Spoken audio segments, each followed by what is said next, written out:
el visto bueno y comenzamos. Ahí está. Bien. Lo que les decía, ¿no es cierto? Que obviamente tengo que orientar esto de las estrategias desde el lado químico, porque para eso, ¿no es cierto?, intervenimos aquí profesores de biología, de química y de física. Entonces, bueno, voy a echar una miradita rápida a algunas propuestas que hay que son conocidas de cómo se enseña un poco la química, usando, por ejemplo, el uso de analogías, metáforas, entre otras, ¿no es cierto? Y dentro de estas propuestas está el laboratorio. El laboratorio que se dice es una estrategia muy útil, que es un trabajo, ¿cierto?, de laboratorio, es una estrategia muy útil en la ciencia en general y en la química en particular. Y dentro de esta estrategia había que detallar un poquito, ya entrar un poco en el laboratorio. Y en segundo lugar, de lo que vamos a hablar va a ser, ¿no es cierto?, de cómo se monta un laboratorio generalmente, porque alguien también por aquí creo que me lo sugirió. Ustedes no recuerdo bien, pero no importa, pero está dentro del programa. Y en tercer término, hablar de lo que se llaman los niveles de abertura de los laboratorios. Eso es lo que tendría para hoy día, para que lo tengamos claro. No sé si conocen niveles de abertura, ustedes saben de qué se trata esto, los niveles de abertura. Qué bueno que no sepan 10 veces mejor entonces por ese lado. Así que vamos, ¿cómo nos va aquí? En primer lugar, entonces, voy a... Están viendo mi presentación, ¿no es cierto? Díganme que sí. Sí, profe, se ve bien. Bueno, bien. Bueno, ¿cierto? Algunas estrategias para la enseñanza de la química o de algunos contenidos químicos. Aquí quiero que conversemos bien esto, digamos el fondo de esto. El fondo me parece que hay que rescatar algo, pero eso lo vamos a conversar un poquito después. Entonces, ¿no es cierto? La idea es que conozcamos algunas estrategias para enseñar contenidos de química. Y bueno, se supone, ¿no es cierto?, que el aporte que tienen estas estrategias es válido, es beneficioso, etc. Y lo vamos a ver desde 2 o 3 puntos de vista. Y bueno, ejemplificar cada una de estas estrategias, permitiendo, ¿no es cierto?, obtener una visión en función de la relevancia que tienen para el aprendizaje de la química en especial. ¿Por qué son importantes y qué beneficio nos puede reportar? Entonces, ¿no es cierto?, las estrategias para enseñar química en particular quieren orientar a los estudiantes hacia una formación científica básica mediante una metodología que les permita, ¿no es cierto?, romper un poco el dogma este de difícil, de rara, de extraña, de lejana. Esta es como la idea. Entonces, se supone, hay algunos autores como Pérez, ¿cierto?, que plantean en 2014, que escribió este artículo, que el aporte que entregan las estrategias implica que los estudiantes amplíen de manera gradual, progresiva, sus niveles de representación y sus niveles de interpretación de los fenómenos propios de esta ciencia química y de la biología y de la física, por supuesto, ¿cierto? Y bueno, y que también por ahí lo relacionen con algo que es cotidiano, con algo que es conocido, fundamentalmente. Entonces, ¿cuáles son algunas de las estrategias que se usan para la enseñanza de la química y que no son muy lejanas a la enseñanza de la biología y de la física también? ¿Ya? Según el autor mismo Pérez, hay algunas como el uso de las analogías, ¿no es cierto?, que ya conversamos en la primera clase, el uso de las metáforas, el uso de los laboratorios, las TIC, ¿no es cierto?, que bien nos dimos un trabajito el otro día ahí con el colega que nos visitó, que nos acompañó, que nos refrescó un par de cosas, nos mostró probablemente algo nuevo y algo que también conocíamos, obviamente. Y las actividades lúdicas, que son también estrategias que se utilizan a menudo para la enseñanza de nuestros contenidos. Bien sabemos, ¿cierto?, lo que son las analogías, y como les dije, las analogías aportan quizá una imagen más cercana, más amistosa, menos dogmática de la química en particular y de la ciencia en general. Y bueno, las analogías son instrumentos bien aptos, bien adecuados, que permiten desarrollar la creatividad, permiten echar a volar un poquito la imaginación, ¿no es cierto? Y aportan aptitudes o rescatan las aptitudes necesarias para el uso crítico de los modelos científicos y un modelamiento, ¿no es cierto?, que permita acercar eso tan abstracto a lo que es más real. Eso es lo que plantea el mismo autor ¿no es cierto? Por lo cual yo creo que todos estaremos muy de acuerdo. Ya, por ejemplo, este hecho del modelo atómico de Thomson, que don José Juan Thomson lo comparó con el pan de Pascua. Yo digo pan de Pascua, porque budín de pasa, ¿no es cierto? Es como más gringo para nosotros. Y para nosotros sería un pan de Pascua perfecto. Acuérdense, ¿no es cierto?, que él habló de que todo el átomo era una masa, en términos bien coloquiales se los digo, una masa de carga positiva, ¿no es cierto?, y que tenía incrustado en él a las partículas negativas, que eran los electrones, en una cantidad suficiente que permitiese, ¿no es cierto?, neutralizar la carga positiva. Entonces nosotros, si hacemos la analogía con el bizcocho, bueno, el bizcocho sería nuestra carga positiva, y todo lo que son las pasas, las nueces, las frutas, ya serían los electrones. Ya, pudín, dice pudín, es budín, parece que es la palabra, pero bueno, da lo mismo. Pan de Pascua pongamos nosotros, que nos queda más cerquita y más todavía cercano. Porque claro, hablar de budín de pasa es para hablar de un país distinto, entonces también tenemos que cuidar nosotros de contextualizar siempre, no nos olvidemos de eso. ¿Ya? El aprendizaje de la ciencia no se verifica entonces mediante una adquisición arbitraria de hechos, sino que ésta se va adquiriendo, ¿cierto?, el aprendizaje mediante una evolución de conocimientos que posee el alumno. Y ustedes saben, ¿cierto?, que él va construyendo esto, ya lo hemos conversado y todos lo sabemos clarísimo, ¿cierto? ¿Cuáles son los factores clave? Bien está conversado el aprendizaje significativo, lo que este significa, ¿no es cierto? Y por otra parte, la actividad del estudiante como un instrumento en donde puede llegar a tener control sobre su propio aprendizaje. El hacer, ¿no es cierto? El aprender haciendo, que tanto se insiste en el cuento ese. Y que está muy de acorde con muchos autores, ¿no es cierto? Y con lo que es el constructivismo más actualizado. Y entonces la analogía, sabemos que es una comparación de una estructura o de alguna función entre dos dominios. Un dominio conocido, ¿no es cierto?, y un dominio nuevo o parcialmente nuevo. Entonces, ¿no es cierto?, lo que sería parcialmente nuevo sería el contenido que estamos entregando, y el dominio conocido sería, ¿no es cierto?, establecer la relación que el alumno puede hacer con algo que él ya domina, con algo que él ya conoce, ¿no es cierto? Y allí está el papel nuestro de hacer la transposición y de dar una buena explicación para que el alumno logre establecer este puente entre lo que él conoce y lo que le estamos entregando. ¿Ok? Ese, ¿no es cierto?, el autor ahí que plantea aquello es Dweck, del año bien antiguo, la propuesta esta. Y bueno, ¿qué comprende la analogía, cierto? Comprende una determinada cuestión desconocida que no sea familiar. Ahí está, ¿cierto?, el objetivo que perseguimos nosotros cuando nos planteamos la entrega de esto. Comprende una cuestión conocida, ¿no es cierto?, que resulta familiar para el sujeto que intenta aprender. Ya está estableciendo la comparación con lo que él conoce. Y comprende también un conjunto de relaciones que se van a establecer entre lo desconocido y lo conocido, ¿no es cierto? Que implica una serie de procesos de correspondencia entre los componentes de lo que no se conoce y de lo que se conoce. ¿Ya? Entonces, por ejemplo, algunas analogías que se usan en química son, por ejemplo, también la usan en otras asignaturas, los choques de las bolas de billar para hablar del modelo cinético molecular, por ejemplo. ¿Ya? Eh, el hablar, ¿no es cierto?, de bolitas muy ordenaditas y medianamente ordenaditas y más desordenadas para referirse a los estados de la materia, por ejemplo, ¿cierto? A los estados de agregación de la materia. Ahora, uno se imagina que esto es tan ordenadito, no sé. Ahí tenemos que sacar las conclusiones necesarias.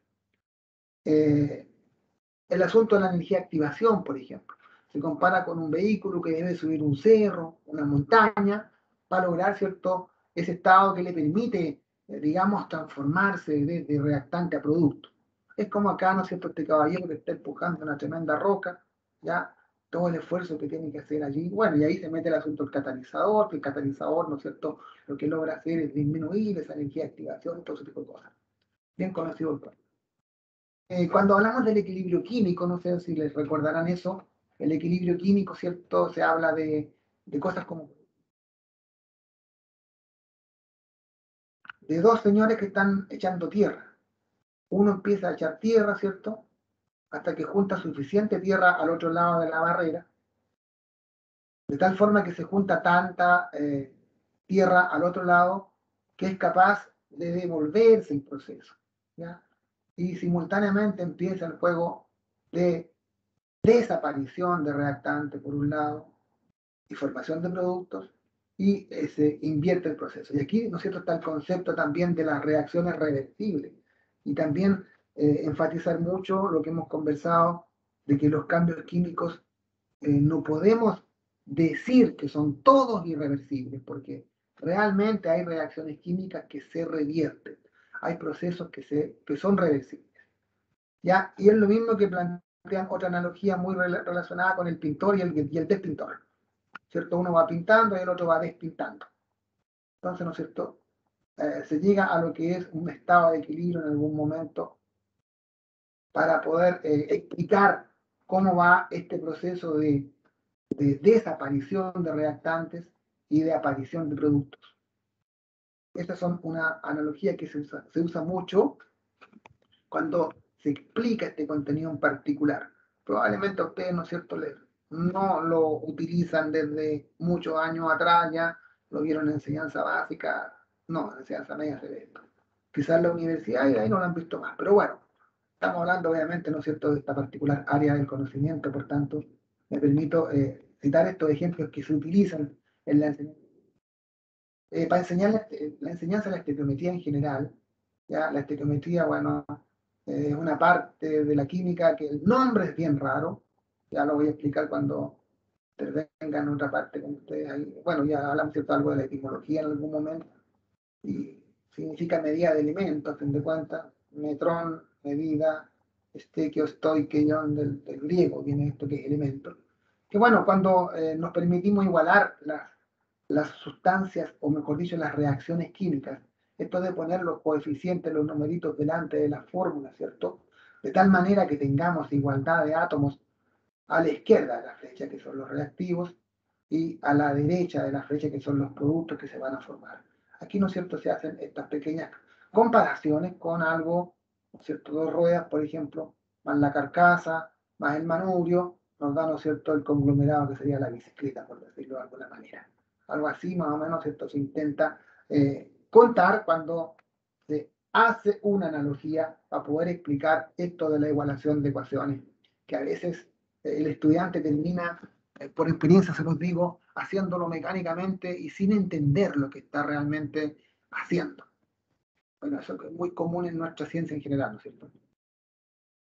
Para los números cuánticos, bueno, que los físicos, ¿cierto?, bien claro, tienen más que uno de qué se trata esto.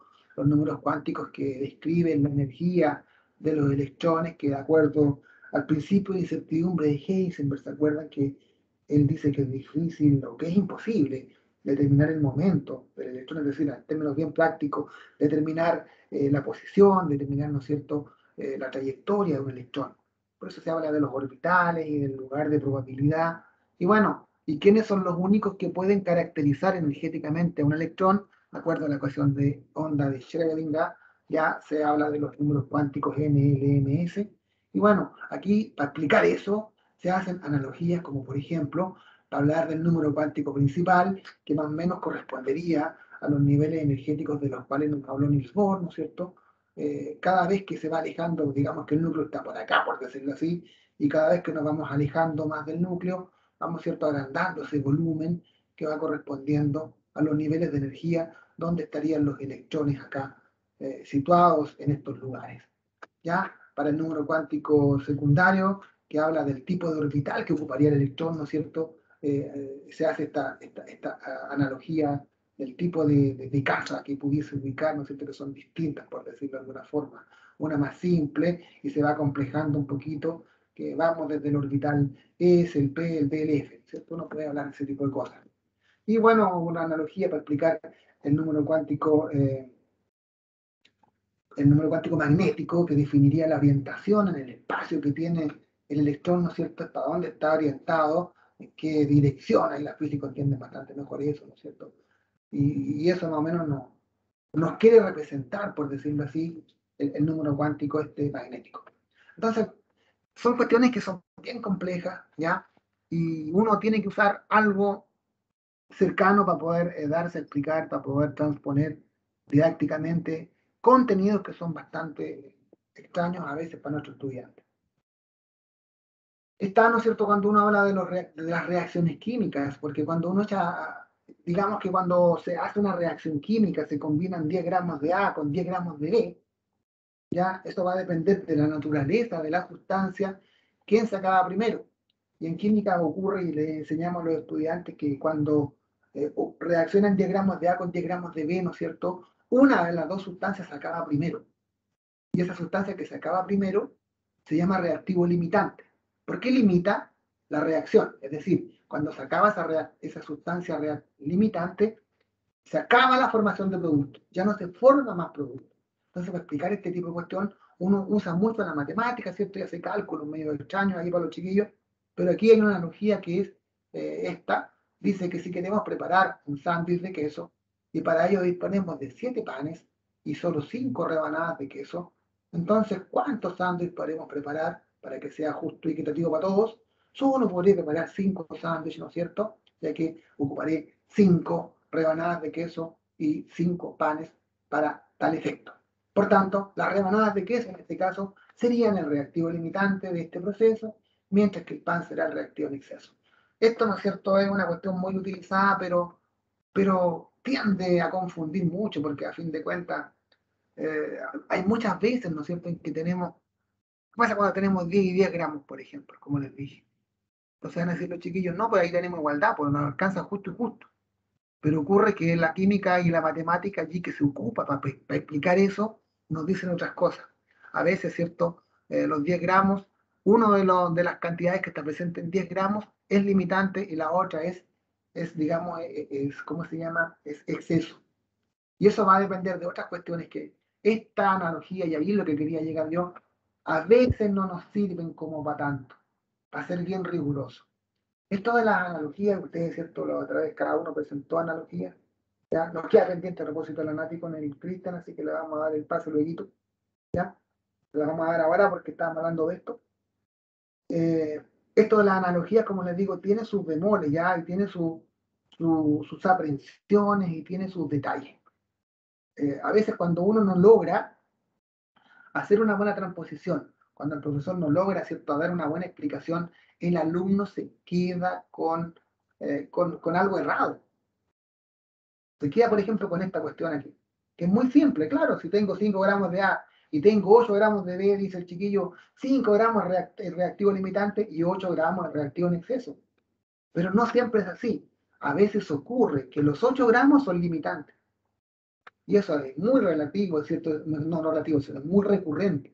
Y uno plantea ejercicio a los estudiantes cuando el chico tiene que hacer otros cálculos que están involucrados allí y demostrar matemáticamente que los 8 gramos en este caso son limitantes porque aporta lo que se llama menos unidades de reacción.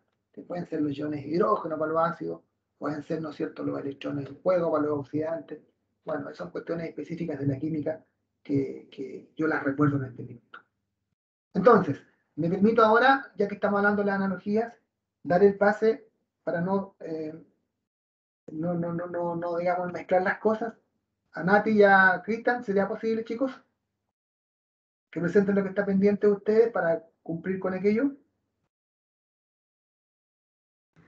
Sí, profe. Ay, perdón, perdón. Lo siento. Es que tengo un chiquitín. Profe, pero no sé si puede dejar de proyectar. Por supuesto que lo hago, pero para no pillarlo así de sorpresa, porque de sorpresa los pille, si tienen, ¿no es cierto?, la posibilidad de hacerlo ahora, eso sí. Perfecto, Sí, entonces acá te voy a dar el paso a usted, chiquillo. Ya. Ya, profe, usted me... Toda la pantalla, chiquillas y chiquillos. Ya. Vale. Bien, es que nosotros quedamos pendientes la vez pasada en la presentación de los métodos y estrategias, y es que vamos a comenzar la presentación con las dos estrategias que nosotros encontramos interesantes y que hemos ocupado también en nuestras clases. Ya, la primera estrategia que ocupamos en nuestras clases es la simulación. ¿ya? Bueno, durante la simulación, ¿cierto? Los estudiantes viven o pueden o tratan de ver lo que pasa en la vida real o en parte de la vida real sin correr riesgo alguno. Y también es importante el tema de la simulación porque muchas veces pueden ver cosas que a simple vista se nos hace imposible demostrar, como fenómenos astronómicos que a ojo descubierto no van a poder nunca ver, ¿ya? La simulación adopta papeles, ¿cierto?, importantes, ya que también se puede convertir como en un juego para los chiquillos, ¿ya? Las simulaciones que nosotros hemos ocupado, bueno, yo hago también biología en primero medio, y ha sido un juego, una simulación, ¿cierto?, que es la de los conejitos que está en la esquina inferior, Aquí. sobre selección natural. Ya uno iba dándole, por ejemplo, mutaciones y cosas así, y va mostrándole a los chicos a medida que se van reproduciendo los conejos, cómo funciona en teoría la selección natural. ¿Ya? Bueno, dentro de la simulación es importante mencionar que a mí por lo menos me ha funcionado bastante, ¿ya? Y de hecho a los chiquillos también les gusta mucho porque en realidad ellos mismos también pueden irle agregando cosas dentro de la misma simulación. No, una cosa que hay que agregar es que, por ejemplo, tienen factores ambientales y las mutaciones que pueden ser. Entonces, ellos van probando con los distintos factores ambientales y van generando distintos resultados. Lo mismo que si es, por ejemplo, un bosque o si es que están en la nieve, para que ellos vean el contraste que ocurre. Y aquí yo quería mostrar, de hecho, una simulación que hizo uno de mis estudiantes. Estábamos viendo electricidad y él diseñó el circuito de la mano de Iron Man. Ya con una simulación bueno, si quieren les puedo compartir la página, pero ya la habíamos visto con el profesor Olivares. ¿Ya? De hecho, con él aprendí a ocupar estos simuladores en pregrado. Y aquí está él, bueno, un estudiante mío hizo este diseño de un circuito donde él supuestamente diseñaba la famosa mano de Iron Man. Estuvimos viendo circuitos. Bien, dentro de la simulación, ¿cierto? Me permite a mí ver las dimensiones de instalaciones, ¿cierto? Que obviamente no voy a tener acceso.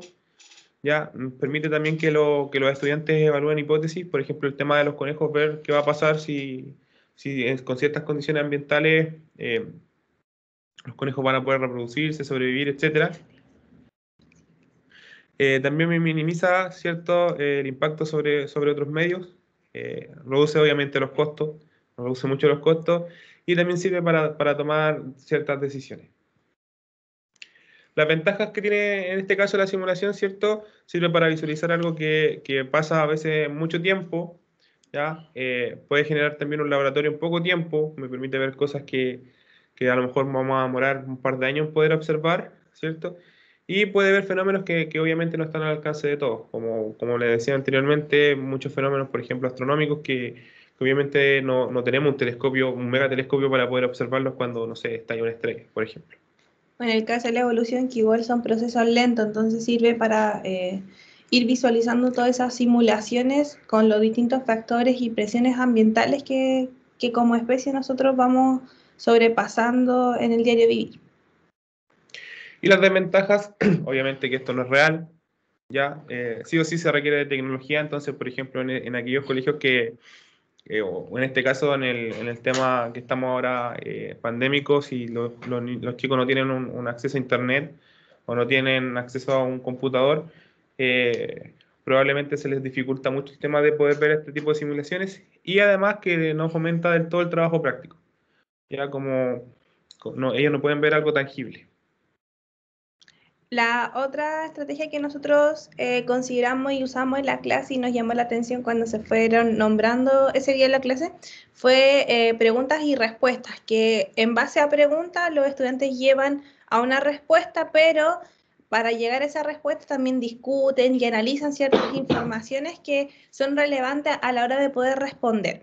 Las ventajas que tiene esta estrategia es que genera discusión y debate, porque no solamente se hace un debate con dos puntos de vista, sino que a través de una pregunta se llevan a esas reflexiones, genera el cuestionamiento para fomentar el pensamiento crítico, científico y promueve la participación de los estudiantes y lo genera que sea una clase mucho más dinámica, que es en los contextos en los que estamos una de las estrategias bastante enriquecedoras por el hecho de que genera la participación, sobre todo si son preguntas que se enfocan a los intereses de los estudiantes.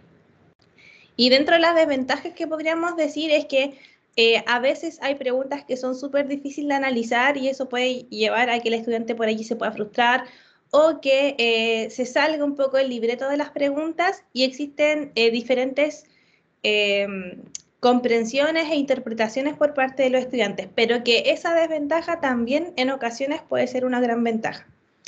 Y siguiendo en el mismo contenido, porque había que elegir un contenido de la evolución, lo llevamos a la evolución del hombre y generamos preguntas para que ellos lleguen a algunas respuestas, ya que cuando nosotros generamos preguntas también se promueve la investigación de los estudiantes, que al menos yo he realizado esta estrategia y Cristian igual, en donde damos tiempo y ellos van investigando en la misma clase preguntas que nosotros le vayamos realizando. Y también estimula el pensamiento crítico, habilidades por allí que son propias de la ciencia y por allí los estudiantes aplican verdades descubiertas para la construcción de conocimientos y principios que ellos van generando. Y trajimos algunos ejemplos, que esta es una de las preguntas que yo he trabajado en esta área, que es ¿por qué los primates son incapaces del habla humana mientras que los animales menores como los loros pueden emular el habla?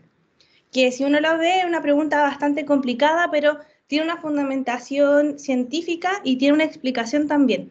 Entonces, cuando les genero estas preguntas, ellos investigan en un tiempo determinado que se los doy y después generamos estas discusiones y ahí ellos llegan a una respuesta. Y si es que no llegan a una respuesta así como tan cercana, y los vamos guiando hasta que entre todos podamos concretarla. Otra de las preguntas relacionadas con la evolución es de un libro que de hecho fue de un neurocientífico que es Pedro Maldonado, que estuvo de hecho en una conversación acá en la Católica, que es ¿por qué el cerebro está en la cabeza? Que también tiene una explicación desde el punto de vista evolutivo, sobre todo lo que ha pasado con nuestro cerebro, que es una pregunta que uno puede decir que es obvia, pero que tiene una explicación de fondo súper potente. O por qué la intensidad de los rayos ultravioleta predice el color de la piel, que son preguntas que se enfocan a esto. Y esto va generando discusión, guía un discurso de los estudiantes, promueve la participación y genera la controversia creativa. Y al menos estas 3 preguntas yo las he utilizado en clase en esta temática y son súper potentes porque ellos se incentivan también a generar una respuesta o a llegar a la máxima respuesta lo más cercana posible. Y ahí se genera un enriquecimiento también en el conocimiento por parte de que todos van agregando distintas posturas y distintas respuestas que ellos van encontrando. Y acá es otro ejemplo que también lo quisimos colocar, que también son preguntas, pero en una aplicación que es Padlet, que es como un muro de Facebook, y ellos pueden, por ejemplo, dar me gustas o dar no me gusta e ir comentando. Y la pregunta aquí es, ¿somos lo que comemos? Y aquí yo les traje un ejemplo para que lo puedan ver de que esto sí se hizo en clases, y ellos van dando todas las preguntas dependiendo, o sea, todas las respuestas dependiendo de la pregunta. Entonces, aquí uno puede ver que se puede hacer lo mismo, pero también con aplicaciones científicas y no científicas, porque esta no es una aplicación solamente científica, pero que sí nos permite a nosotros generar esta estrategia, pero más tecnológica. Y ahí uno puede ir utilizando todo esto. Y, eso. Fin. Bueno, ¿alguna pregunta de los colegas? Yo les pregunto, primero, la de los conejitos, esa simulación de los conejos, ¿es del PET Colorado, sí? ¿También? Sí, profe, todo. Yo trabajo básicamente con esa simulación, con ese simulador, en la del PET. Como le decía antes, de hecho el profesor Olivares cuando estaba en programa me enseñó a ocuparla. Entonces de ahí que la implementé en clase. El otro día también el profesor Dalvadino nos mencionó esa página, que es muy útil. Y ahí aprovecho para decirle de inmediato que que la evaluación de esta parte mía va a ser así. Yo creo que bueno, entre los grupos que trabajan o parejas que trabajan, ¿cierto? Nos presenten a cada uno un laboratorio, una simulación, nos hagan un laboratorio. Somos sus estudiantes y nos den a conocer un laboratorio, cómo lo trabajarían, ¿no es cierto?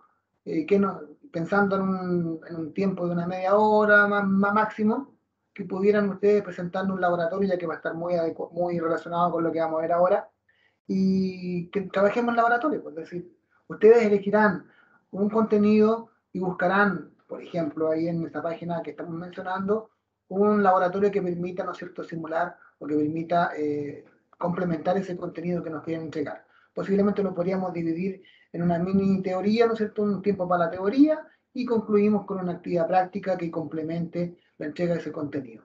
¿Se entiende lo que tendríamos que hacer? ¿Sí?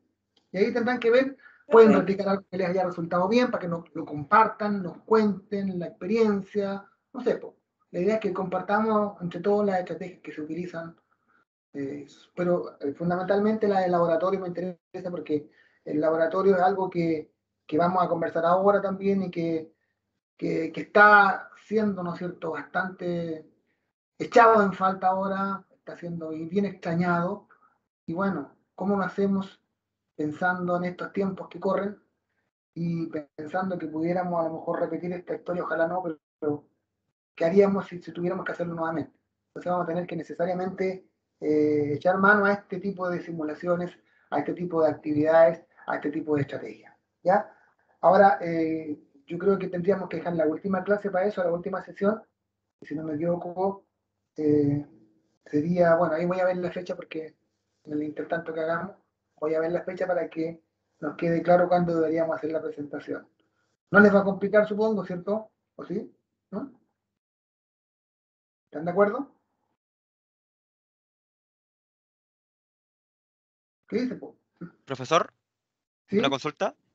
Bueno, es que yo llegué recién, recién llegué a mi casa. Quería preguntar que la semana de recesión, o sea, supone que ¿cuándo nos queda una sesión aparte de esta?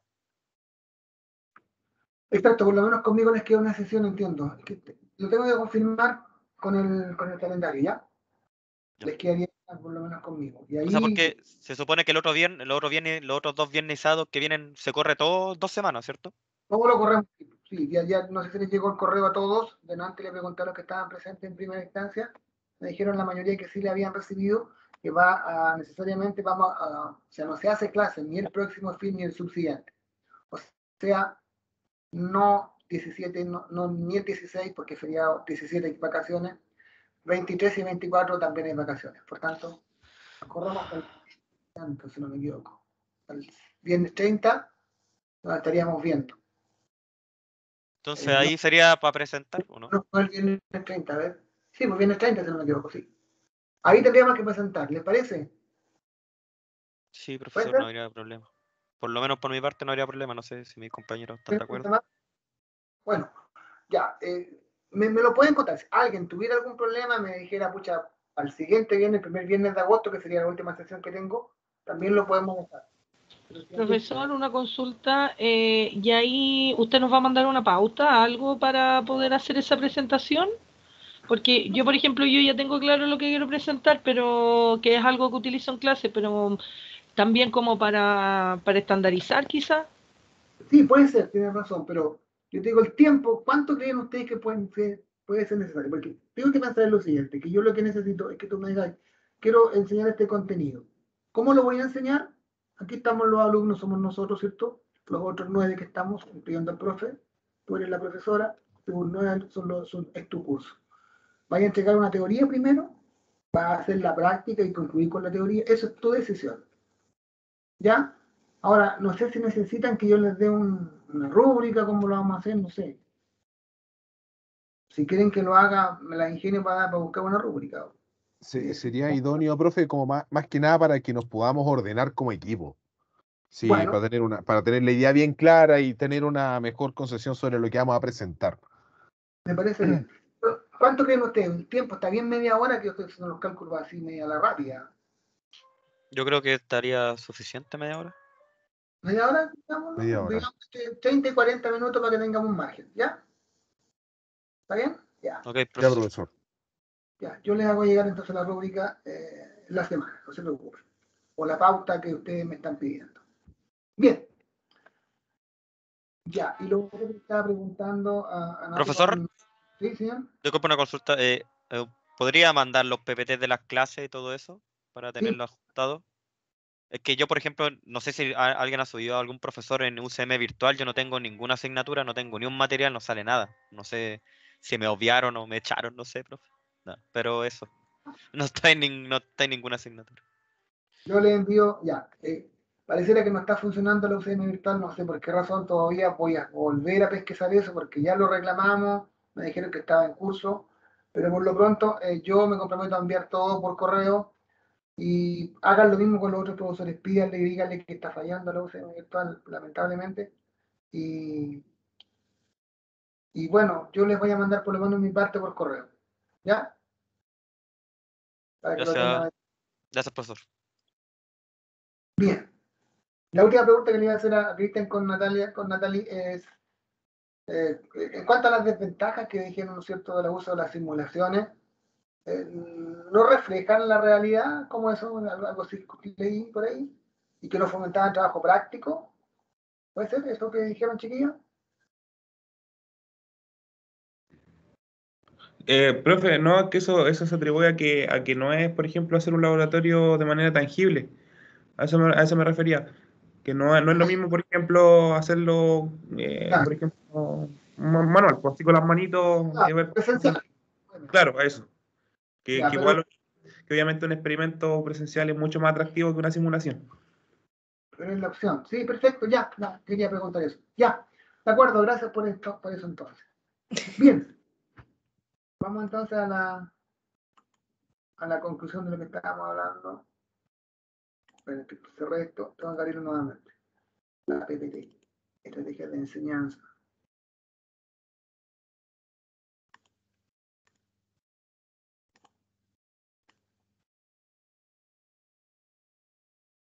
Bueno, entonces habíamos quedado, ¿cierto?, con el sándwich de queso y todo ese tipo de cosas, si no me equivoco, ya.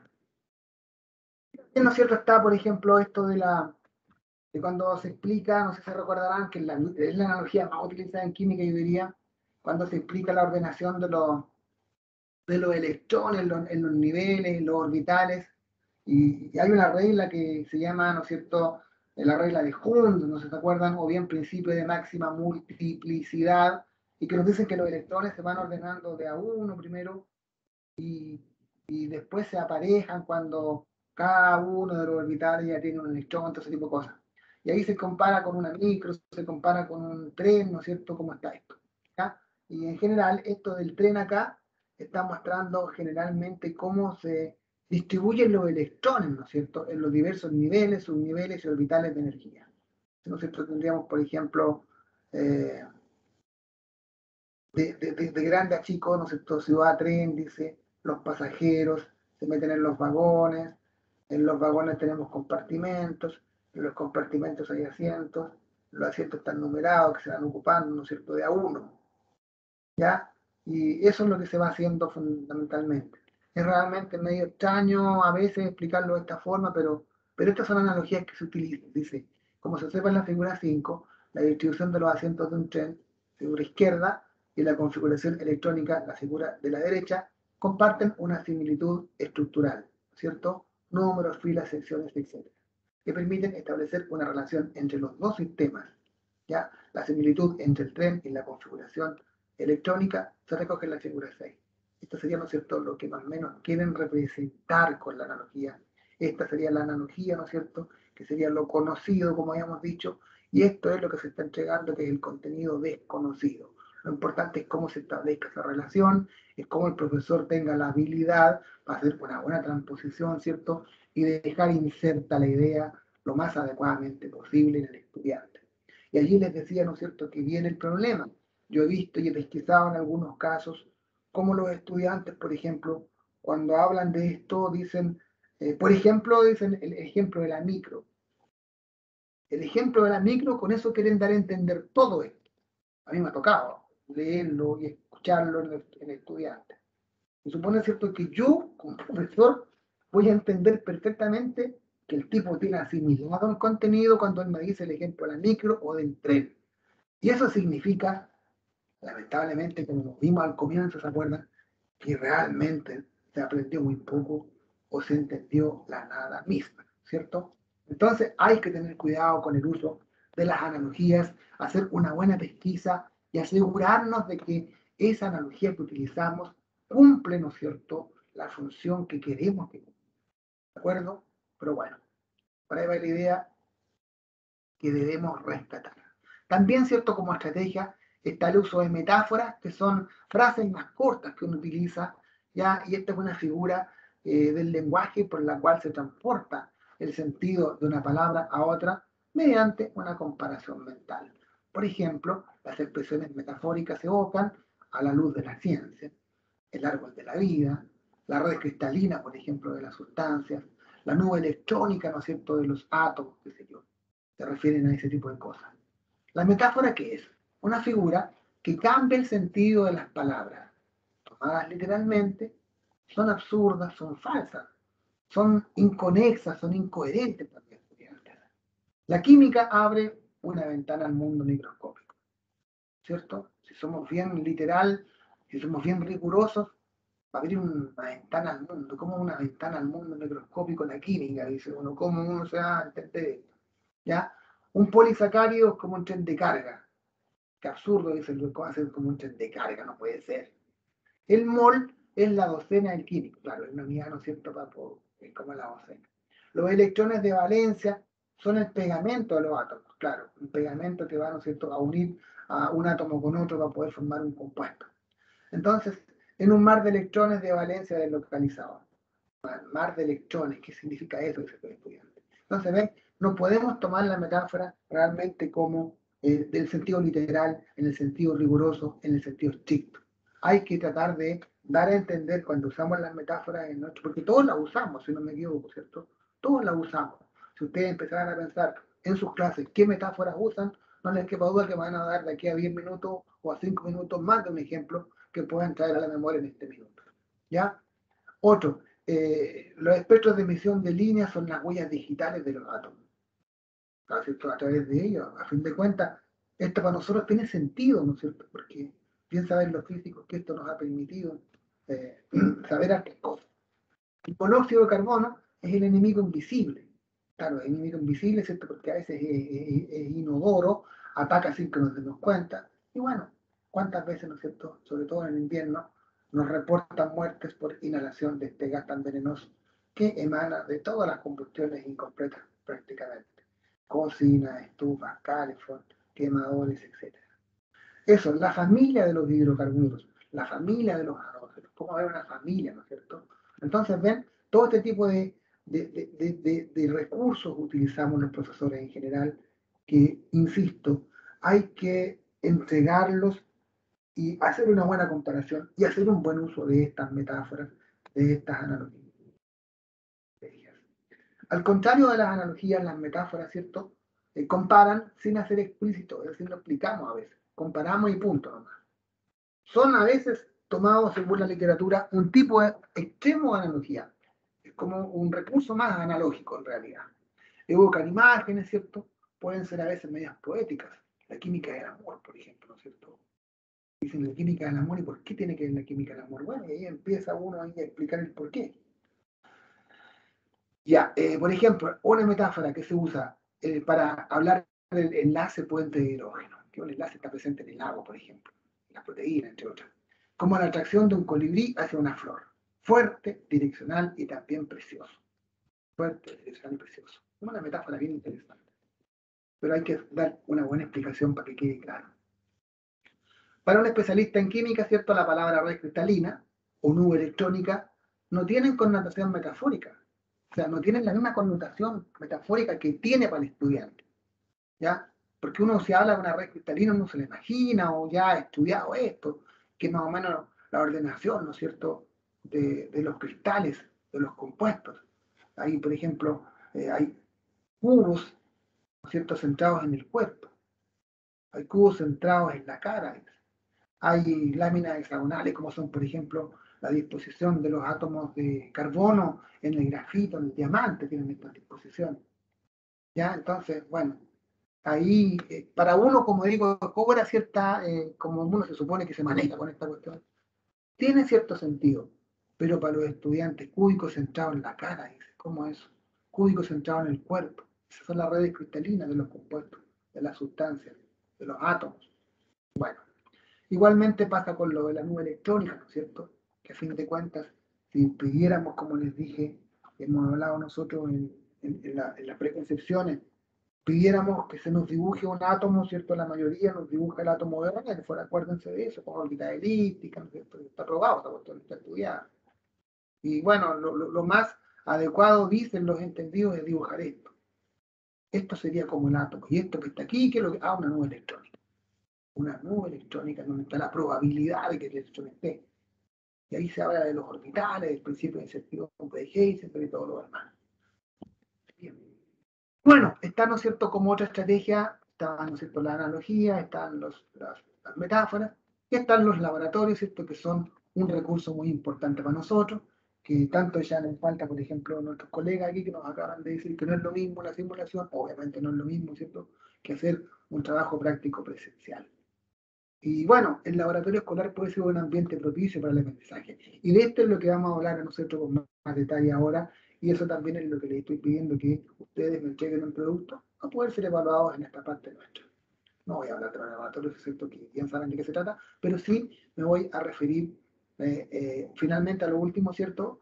Que las TIC ya, ¿para qué las vamos a ver? Si las TIC todo el mundo las utiliza, son muy recurrentes, son muy adecuadas para esta realidad que estamos viviendo sobre todo, y realmente nos han salvado mucho, ¿no es cierto? Y lamentablemente el que no la aprende, como nos decía nuestro profesor el otro día, queda fuera del barco, lamentablemente queda fuera del tren, como quieran llamarle, si hablamos en metáforas, ¿no es cierto? Hay que aprenderla necesariamente, tenemos que capacitarnos para poder usarla. Y si somos bien, ¿no es cierto?, insistentes, si somos bien perseverantes, las vamos a aprender bien y las podemos utilizar y hacer mejor la entrega que tenemos para nuestros estudiantes. Y la última, de los laboratorios, como digo, vamos a hablar luego, voy a tomarlo con detalle. Y la última, ¿cierto?, sería bueno, aquí están las simulaciones de las que acá hablan, por ejemplo, nuestros colegas, ¿no es cierto?, que tenemos unas tantas simulaciones. Una página bien importante es esta, ¿no es cierto?, simulaciones interactivas del Colorado, ¿ya? Hay de todo, hay física, química, biología, cuestión de meterse nomás y utilizarla, están al alcance de la mano. Y bueno, lo otro, ¿no es cierto?, que probablemente le iba a preguntar yo a Natalie con Cristian, esa última actividad que nos dijeron que somos lo que comemos, ¿cabría dentro de una actividad lúdica, por ejemplo, esa propuesta? ¿Ya? Que son actividades o estrategias no convencionales en educación, como las actividades lúdicas, ¿cierto? Aprender jugando de alguna forma. Inventar, aquí en química se inventa mucho, por ejemplo, las loterías, ¿cierto? Se inventan los bingos, para la tabla periódica, ¿no? Se inventan los bachilleratos que se llamaban antiguamente, los crucigramas, por ejemplo, ¿cierto? Esto, quimiograma, dice. Completa el quimiograma, ¿cierto? Le doy las verticales y las horizontales. Sustancia, líquido o líquido capaz de disolver un cuerpo u otra sustancia. Disolvente, qué sé yo, ¿cierto? Disolución que contiene más soluto del que puede existir en el equilibrio de temperatura de presión alta, presión da, quiero decir, es solución sobresaturada, qué sé yo. Entonces, bien, también ayuda a esto a veces. Las sopas de letras que usamos a veces. Eso también es bien interesante utilizar. Los términos pareados a veces cabrían, a veces, en esto de la actividad lúdica. ¿Ya? Entonces hay varios ejemplos acá. Bueno, está otra estrategia, los mapas conceptuales que ya conversamos la vez pasada, ¿cierto? La V de Bowen, que es otra propuesta que hay. Y bueno, eso fundamentalmente. ¿Alguna pregunta, algún concepto, alguna cosa que quieran agregar ustedes? ¿No? Solo contar que en esa última parte que comentaba usted, yo todavía no había visto como estrategia, digamos, esta parte de integrar como actividades más lúdicas. Pero me pasó que cuando miraba a mis estudiantes que estaban como así, como ya estaban, como dicen acá, chatos, ya estaban aburridos de estar como todo el rato así en clase, para sacarlos un poquito de la rutina, para distraerlos un poco, lo que hacía era que les decía que hiciéramos en conjunto ese juego ahorcado. Entonces elegía así como una palabra y les entregaba como el concepto y ellos iban diciendo ya tal letra y íbamos haciendo el mismo juego de ahorcado. Sí, perfecto, pero estas actividades, ¿cierto? No podemos caer, digamos, a lo mejor en esa especie de vicio de transformar toda una clase con esta actividad, ¿no es cierto? Por ejemplo, si nosotros le proponemos al estudiante un crucigrama, un quimiograma, un biograma, un fisicograma, no sé, quizá utilizarla cuando, en qué momento, en qué momento es más adecuado hacerlo, como una evaluación podría ser, por ejemplo. Allí, bueno, tenemos que hablar también, ojalá hablemos de las evaluaciones, de cómo vamos, de cómo incluso esta misma realidad que estamos viviendo nos está obligando a modificar las formas de evaluar, porque creo que no es lo mismo la evaluación que hacíamos el año 2019, ¿cierto?, en nuestros cursos, con la evaluación que estamos haciendo ahora. Entonces también hay que discutir ese tipo de cuestiones, ¿ya? Y hay que verlas, cómo nos conviene, qué es lo que es realmente más adecuado, cuáles son los consensos a los cuales podemos llegar. Vamos a tener que escribir esto posiblemente, vamos a tener que aportar elementos que nos permitan la reflexión, que nos permitan el debate respecto a esto de la evaluación, creo yo. Bueno, ¿algún otro comentario, colegas? ¿No? Por ahora ninguno, profesor. Bueno, entonces ahora vamos al momento de hacer un receso, pero durante el receso van a hacer un pequeño ejercicio, bien breve, no quiero que se metan tanto, ¿no es cierto? En estas preconcepciones que quiero que las piensen, que las reflexionen, a ver, les comparto esto del tallercito. Están viendo aquí mi pequeño Word, ¿cierto? Así se pueden referirse, de aquí a media hora nos vamos a juntar. Yo creo que vamos a dar para que se tomen el café y todo lo demás. A las 7:30, volver y ahí conversar, quizá en el mismo momento, sin tomarnos tanto tiempo.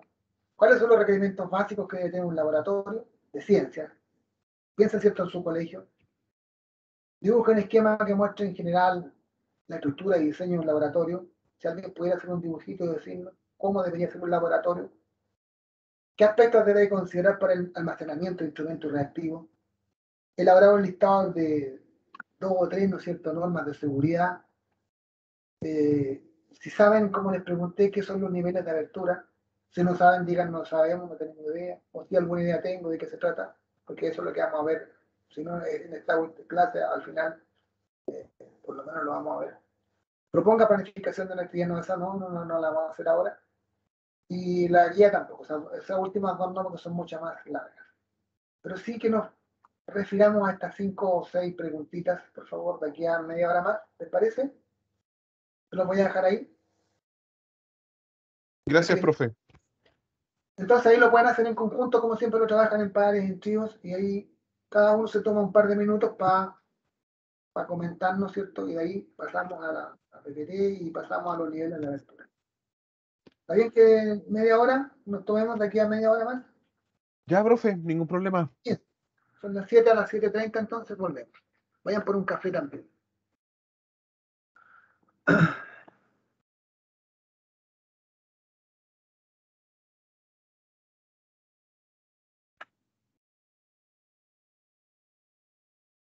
Sáquenle una foto, por favor, ahí a las preguntitas para que las desarrollen con su cel, para que no se va a apagar luego esta cuestión.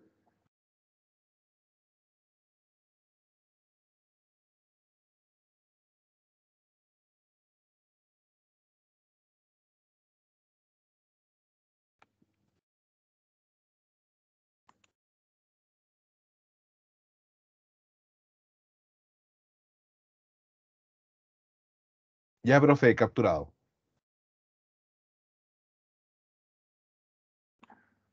Bien, gracias.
Bien, estamos ya, chicas, jóvenes, colegas.